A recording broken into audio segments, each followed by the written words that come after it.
Hello, I'm Hansi Parchment. You're watching Talawa TV with Crystal Davis. All right. Check, yeah. Yeah, everything good? Yeah, man. I want to ask you this important question, right? Yeah. As a Red Devil, I know you know where I'm going with this one.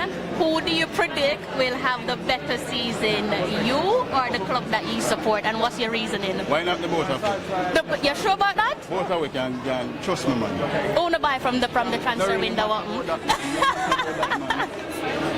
You sure? Yeah, who you support? Arsenal? Then the must. Well, London is ready in Manchester United. But like that. What's your Premier League prediction? Where do you think you'll finish? Fifth. That's a humble. Okay, so back in Europe. Yeah. All right then. Well, I wish you the very best. Before you go though, I want to know your parish of birth because I feel like we're from the same parish, but I don't want to get too excited. Paul Bogle. Paul Bogle. Okay, St. Thomas. All right, so you have to pick up the people then from St. Thomas before you leave. Everybody from Cedar Valley, man, and Content, Newcastle, the whole of St. Thomas. Hello, I'm Hansi Parchment. You're watching Talawa TV with Crystal Davis. I feel like I'm from UK, you know. See the moonlights on the town. Whoa, I'm getting ready. Talawa TV is in the town. Whoa, I'm getting ready. Got a corner on the telephone. Yeah, this is the Ocean of the Messenger, and you're watching Talawa TV with the host and best Davis. Take it away. My Talawers, how are you all? Good afternoon, good evening, possibly good morning. All depends on where you are in the world. Welcome back to another live stream. Let me go ahead and get the apologies out the way. I do want to apologize. It's been the last time I gave you guys the last time I gave you guys a show was over a week ago, and I do apologize for that. My last live stream was actually on Izzy Grooves, did the Izzy Grooves interview, which I thoroughly enjoyed, and I'm pretty sure that you guys enjoyed it as well. So big up to Izzy Grooves for blessing me with a moment of her time. And since then, I think it's been pretty obvious what I've been up to. If you've been keeping your eyes peeled on my channel, be it on YouTube or over on Instagram or X, Twitter, if you still call it that, whatever, then you'll see that I've been very busy, hence not being able to give you guys a live stream. So I do apologize, but I think the wait has been worth you guys this time.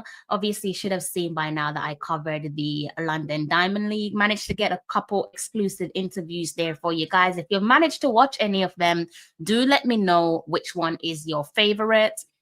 I've been reading some of your comments as well, and seems as if they've gone down well based on what you guys have been saying in the comment section. You guys enjoyed those interviews there. So let me know if you're enjoying the athletics content more than the football content, or perhaps you enjoy the football content more. I know which one I prefer to give you guys, but it's not about me, is it? It's about giving you guys the content that your heart desires. So don't be shy. Do go ahead and utilize the comment section. Do drop some comments in the comment section. That is what it is there for. If you're making your way home from work, I do hope that safe and unharmed, because doing so is an underrated blessing. If you have not hit the like button, what exactly are you waiting on? It does not cost you a penny. Please do go ahead and hit the like button. I can't even tell if you guys have done so, but I'm about to check.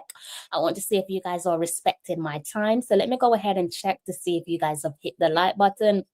Again, if you have not done so, do go ahead and hit the like button before I close off on tonight's show, right? I won't be taking up much of your time, and because there isn't really much for me to say. I do want to get something out there, give my opinion on the rumor that is circulating the YouTube community. I feel like anytime we talk about Jamaica football, it is always something negative. There's very few positive conversation with Jamaica football, but you can't shy away from certain topics, can you? You just have to dive into it and have those uncomfortable conversation. And it's so funny, you get uncomfortable conversations where the reggae girls are concerned, and equally you get uncomfortable conversations where the men's team is concerned as well. So a little bit of balance there, if you want to call it that. So without further ado, let me just go ahead and remind you guys, if in case you have yet to read the headline in front of you, perhaps you didn't read the title and you just jumped onto the live stream. Either way, I appreciate you guys blessing me one moment of your time. So we're going to discuss the circulating rumor there as it relates to Mr. Rudolph Speid's potential role as the Reggae Boyz senior assistant coach. So that would make him the assistant coach to the gaffer, the head coach, Mr. Steve McLaren. So you guys have probably seen a couple of the reports there circulating within the YouTube community, or perhaps not. I know that I've seen it. I was tuning into Elite Sports TV.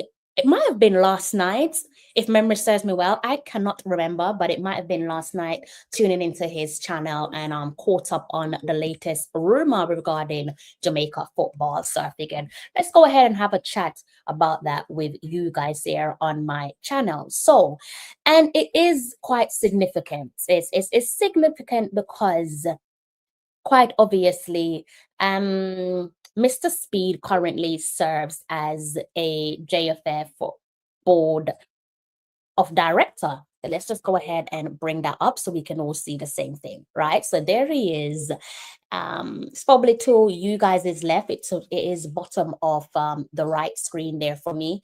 I think then JFF, as I've said on other live streams, I believe they need to go ahead and update their websites. Do let me know if Bruce Gaynor still works for the Jamaica Football Federation. If I scroll up, you would also see that they've still got Mr. Dennis Chonga, and he is the former general secretary. I just go and scroll ahead and you guys can see that with me. See, Mr. Dennis Chung should be, details shouldn't be on the website. I'm not trying to tell people how to do their job, but to avoid confusion.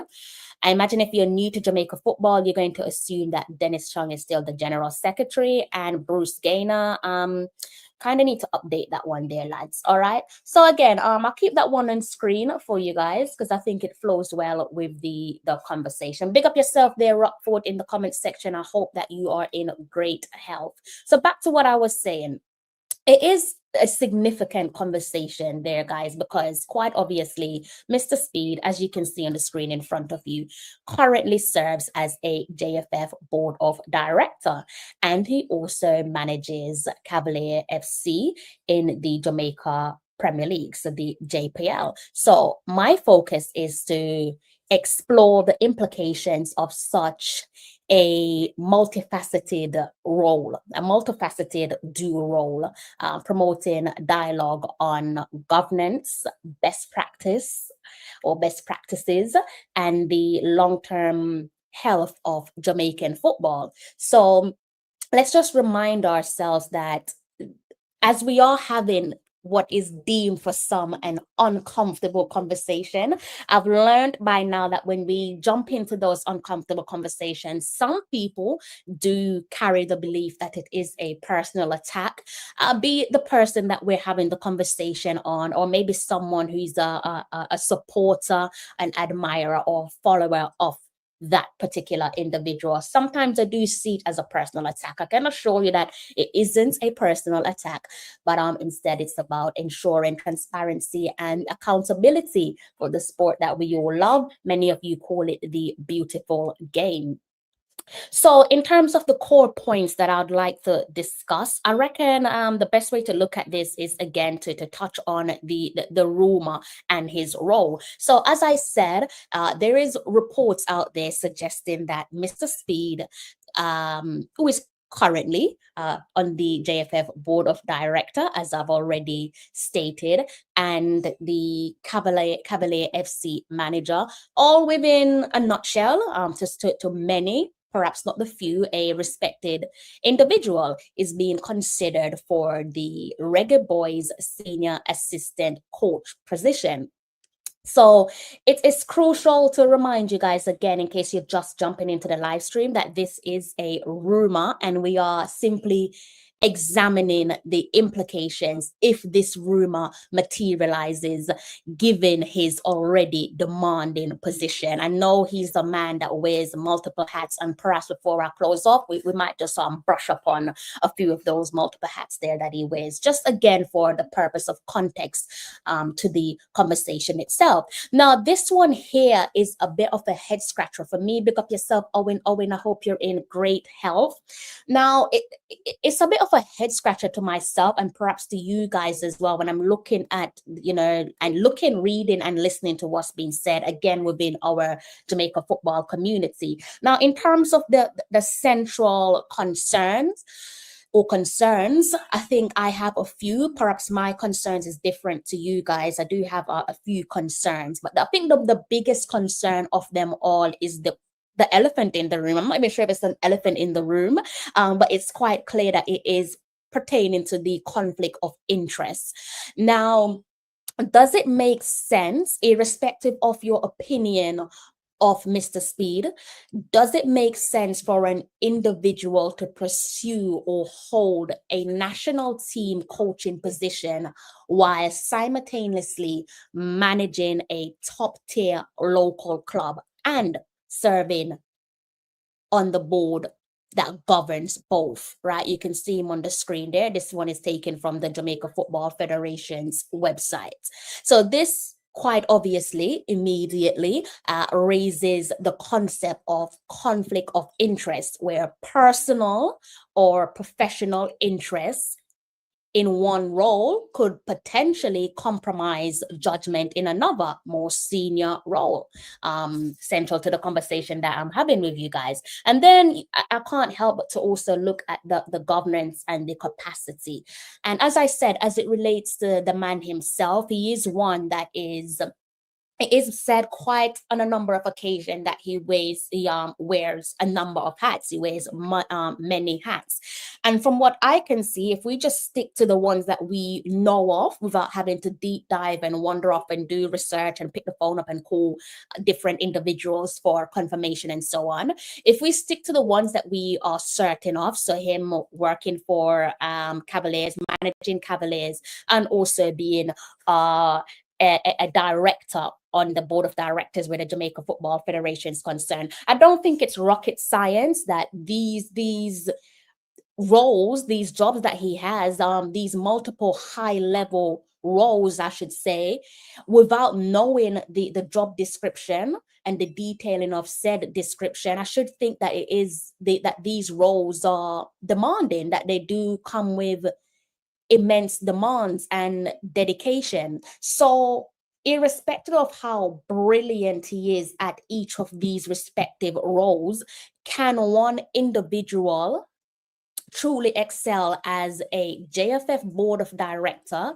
And when you think of a position as such, you're looking at strategic oversight, as well as a JPL manager. And when you're thinking of a JPL manager, you have to think about the daily operations. And then subsequently, if the rumor materializes, comes to fruition, you have to look at the role of a national team assistant. And I should think that role also comes with its own immense dedication, thinking along the lines of intense preparation and travel. And it's probably more intense than ever, right? Because it's not a normal football calendar year. I don't think we have normal football calendar year these days anyways, but nevertheless, we're obviously in a calendar year where we're trying to qualify for the first men's FIFA World Cup since 1998. So the pressure and the demand should be sky high.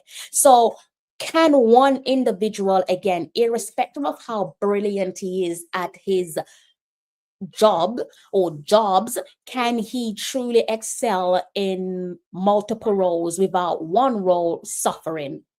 I'm not sure if he can. Maybe you guys can answer that one for me. And then there is the obvious blurred lines and potential for trouble. So, holding so many high profile positions within the same football ecosystem can create unchecked influence or serious lack of clear boundaries.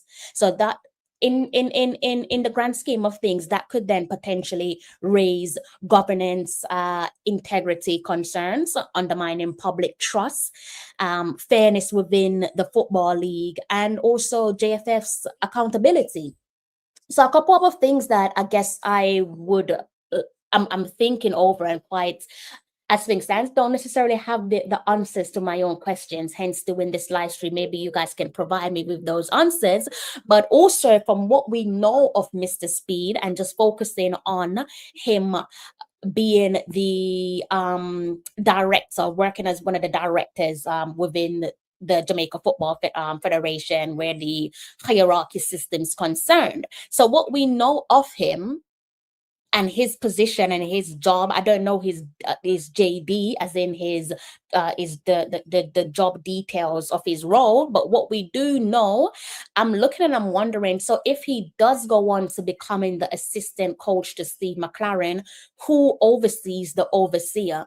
Because I think that's another one that scratches many heads. Who's going to oversee Mr. Rudolph Speid, right? So as a JFF board director or board of director, Mr. Speid, it has been said on a number of occasions, reports, conversation within the Jamaica football community, that Mr. Speid, as part of his JD, he is the one who hires, fires, and I should think if you're hiring and firing, you must be also the one that suspends and also supervise the staff where JFF is concerned.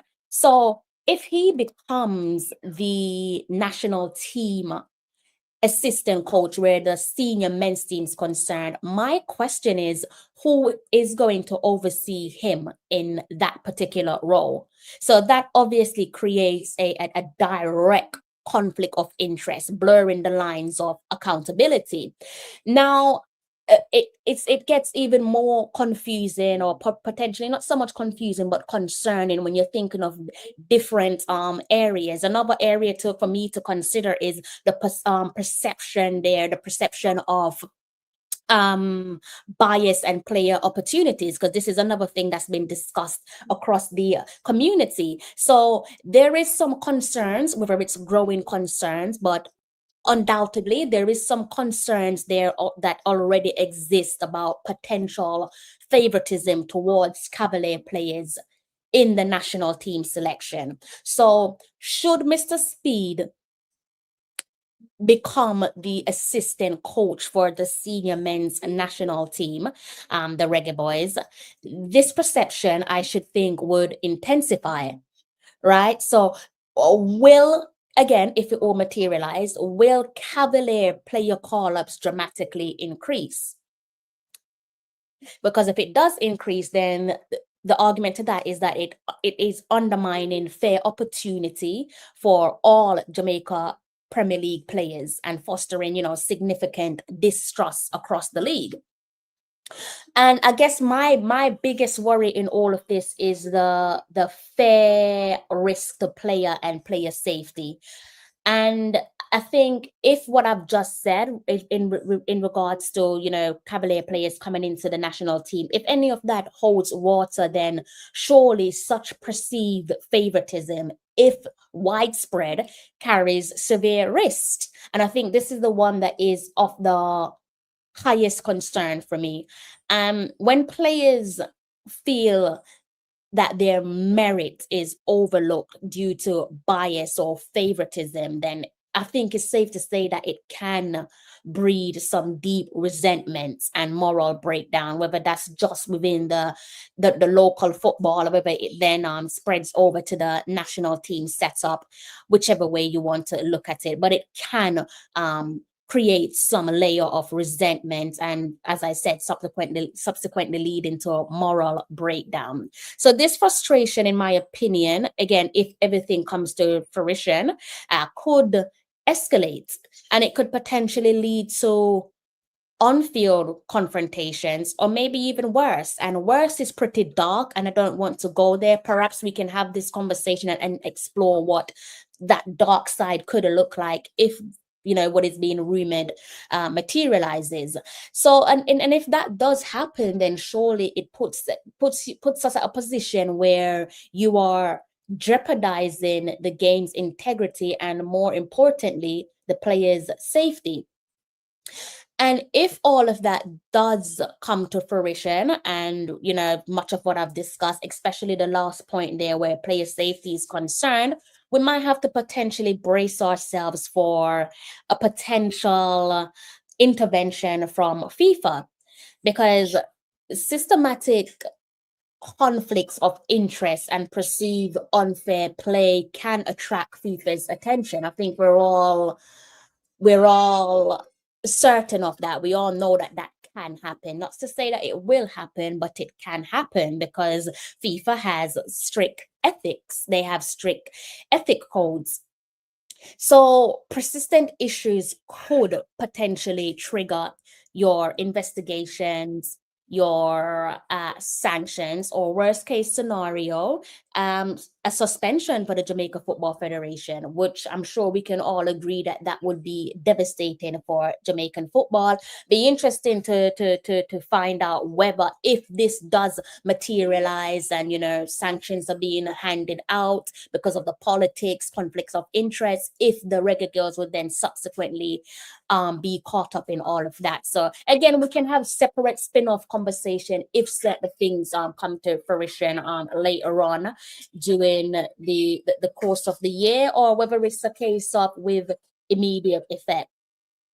And another concern there for me is protecting football as a lifeline, because I think going back to the players there, particularly the players in the JPL, the players who play local football, I think for me they are one of my biggest concern, again because of the player safety and so on. But one of my other concern there for the local players, the players who compete in the Jamaica Premier League on home soil, for many of those young Jamaicans, football offers a critical path out of hardship. I think it's safe to say that much, if not some, much of those players, they come from humble beginning. Some players, I'm not sure statistic wise, but some players, although they are professional footballers, they struggle with daily livings. They struggle with putting food on their table. It's as bad as some players don't have the finance to take themselves to training.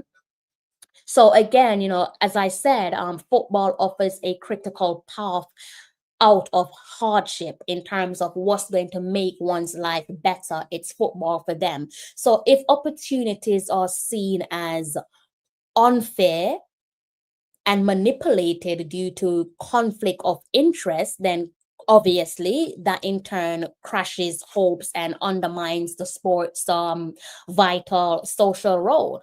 So it's interesting because I am not sure about the selection process. I don't know if you guys can guide me on that one, but the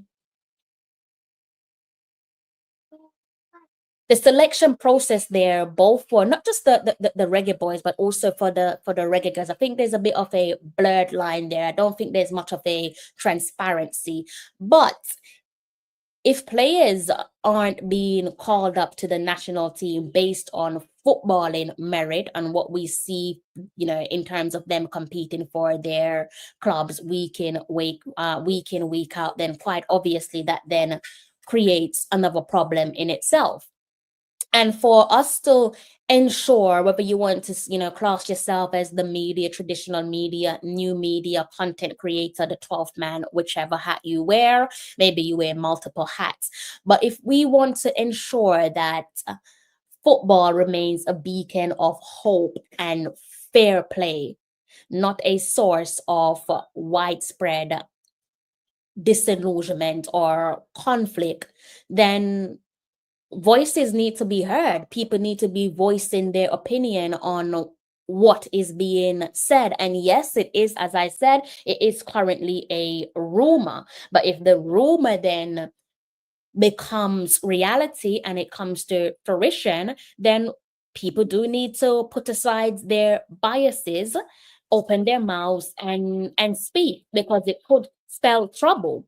So yes, some people are probably reluctant to call out any clear conflict of interest. I'm not really sure how you can argue that there isn't a conflict of interest, but people have to put aside their own personal desire, personal wants, personal needs, and look at the bigger picture. And as I said quite clearly there, if certain things materializes somewhere down the line, we might have FIFA knocking on our door and we might be investigated, and an investigation might lead to a sanction, an investigation might lead to a ban.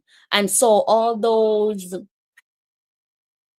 gifts there that is placed on the plate in front of you is suddenly taken away because you're not willing to do the right thing.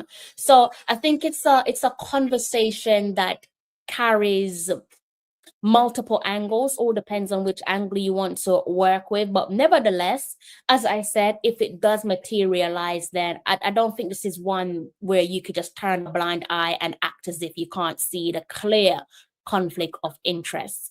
I don't know what you guys make of what I've said.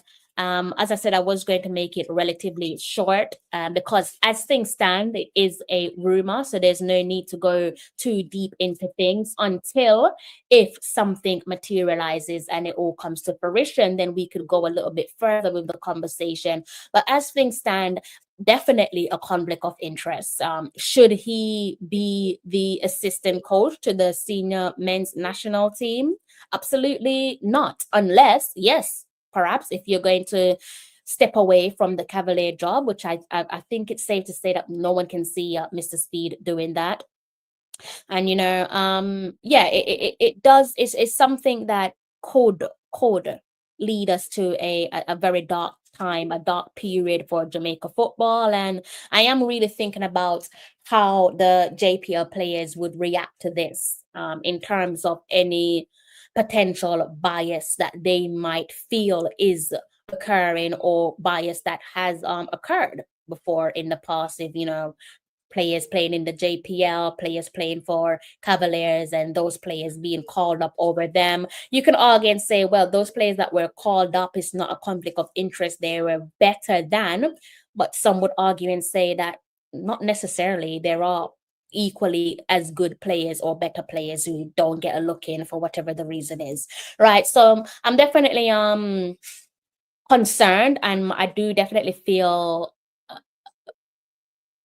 worried, concerned, the same thing. As I said, more so for those JPL players. If anyone is on the board of directors, as I said, I'm not really sure who oversees Rudolph Speid, but we might have to brace ourselves for what those dark times might look like, guys. Because just scratching the surface, I can say that it doesn't look good. But big ups to you guys there in the comment section. Pimp name Slipback, big up yourself. Unstoppable, big up. Johnny Powell, big up. See what you guys are saying in the comment section before I close off. I do hope that you've gone ahead and hit the like button. If you've not done so, shame on you. Please do go ahead and hit the like button. It does not cost you a penny. Someone once said that she rather sell a player than qualify for the World Cup. Who said that? Danny Dread, big up yourself. I'm not sure who you're referring to, but I did say that I was going to make this one quite short for you guys, and I'm sticking to my gun with this one. I will come back and speak some more if it all materializes and Rudolph Speid is the head coach. And you know what?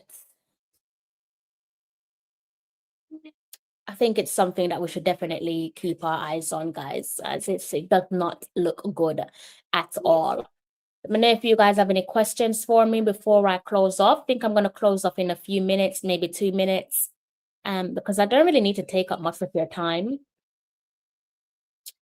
So let me know if you guys have any comments there for me in the comment section. All right, I'm going to be closing off soon. But before I do so, I'll be more than happy to take some questions from you guys. You guys are just real quiet on me. So I'm going to be closing off in a couple of seconds. All right.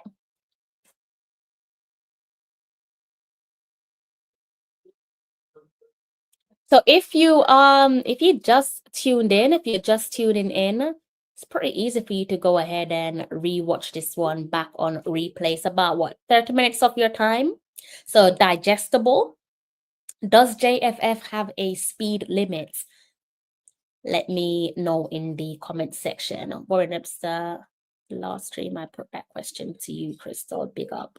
What was the question? You gotta remind me, Mr. Webster. Big ups to yourself. I hope you're in good health. I think you've just tuned in, unless you were tuned in before but didn't drop a comment. So if you did, you would have basically missed my entire stream. But before I go, let me see what you're saying in the comment section. Which question are you referring to? You gotta jog my memory. You do drop quite a few comments in my comment section, so I'm not really sure which one you're referring to.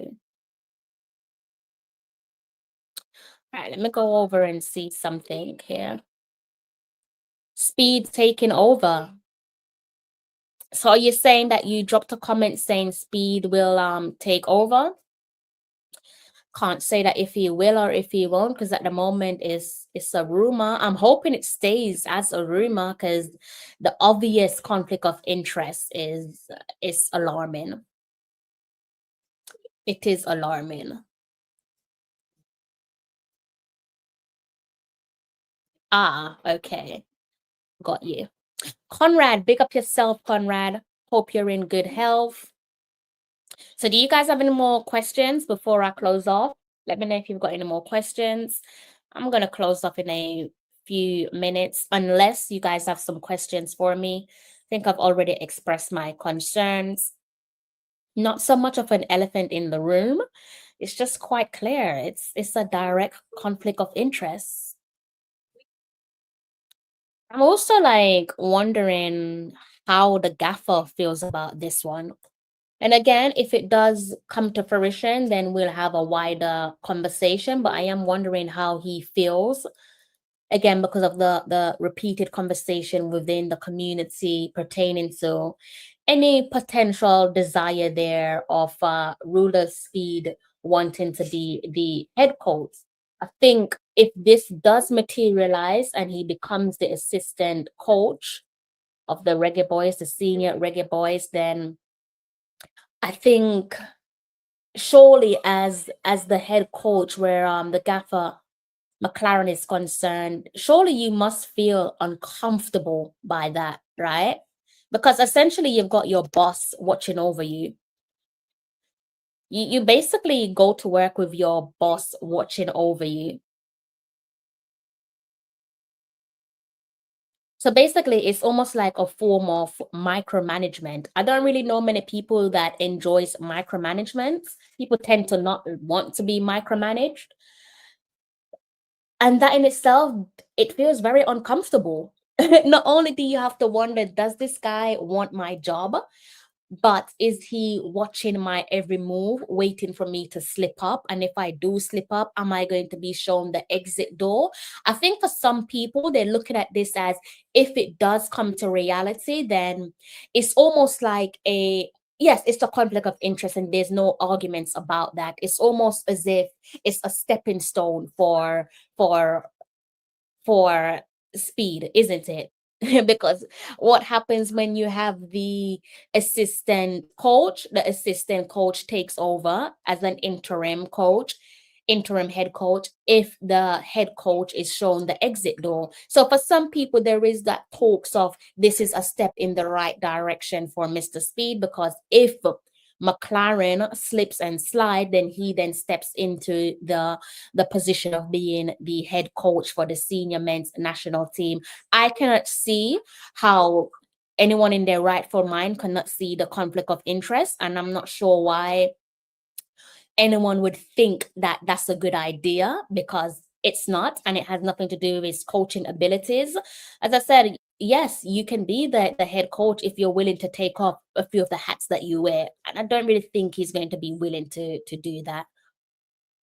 And I think if he's going to be the head coach, then he shouldn't be on the board of director for the Jamaica Football Federation. Again, who does he answer to? Who is his boss? Is he going to hire himself? Is he going to fire himself? Is he going to suspend himself if and when needs be? It's a bit too much, isn't it? I think it's definitely going to happen, says Rockford. Warren Webster said, is this campaign a failure so far because we are in the final round and we have won our previous groups? Is it a failure? So, well, we're still in it, so it can't be deemed as a failure because we're still in it. It's not over until the fat lady sings. No money and power, is not there, says Conrad. Yeah, I mean, when I was going through tonight's program, I was thinking, as I was like, how does McLaren feel about this? Essentially, your boss is coming to work with you every day, every single day. So that is, I can't see why he would want to be happy with that. He's watching you like a hawk. He's watching over you. And anything that you do, I trust that it will be noted. He puts that one in his back pocket. So yeah, it's quite uncomfortable. It's an uncomfortable thought.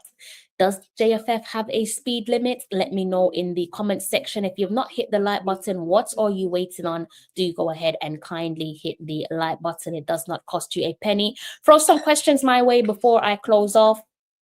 Might make this one 40 minutes. It's about 35 minutes.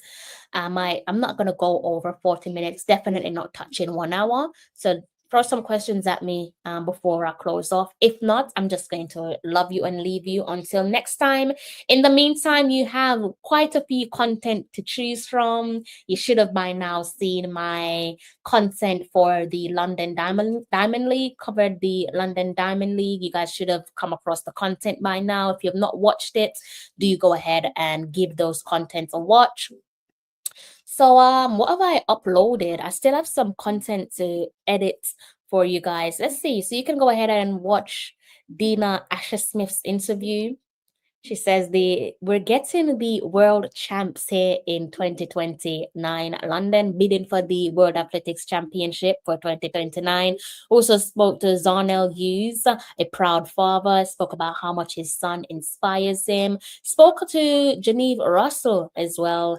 And we spoke about quite a lot. We spoke a lot. I don't want to ruin this one here from Genevieve Russell, but at one point she thought her season was over. So you can go ahead and dive into why that is. Also spoke to Wayne Pinnock. He's hunting down the big Greek, wondering how long it will take for him to become the king of the long jump. You can go ahead and listen to the man himself.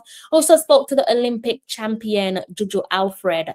Wonderful interview, I must say. Enjoyed all of my interviews. There's not a single interview that I didn't enjoy. So you can listen to that one, me speaking with the Olympic champion. Also, the longevity queen, Natoya. You can go ahead and listen to me speaking with Natoya. That interview went on for longer than I expected, but I'm so grateful for her blessing me with a moment of her time. Rajay Stoner, spoke to Rajay Stoner, and that one there quite obviously spoke about his switch to Turkey. So you can go ahead and listen to Rajay Stoner. And I also interviewed the man from St. Thomas, Mr. Oblique Seville. He dominated his event, leaving Lyles and Tiboga in his dust. Shocked some, maybe not many, but shocked some. So you can go ahead and listen to that interview as well. And if you want to take it back a step, several steps, you could also listen to my interview with Izzy Groves. So you've got plenty of options there to choose, all right?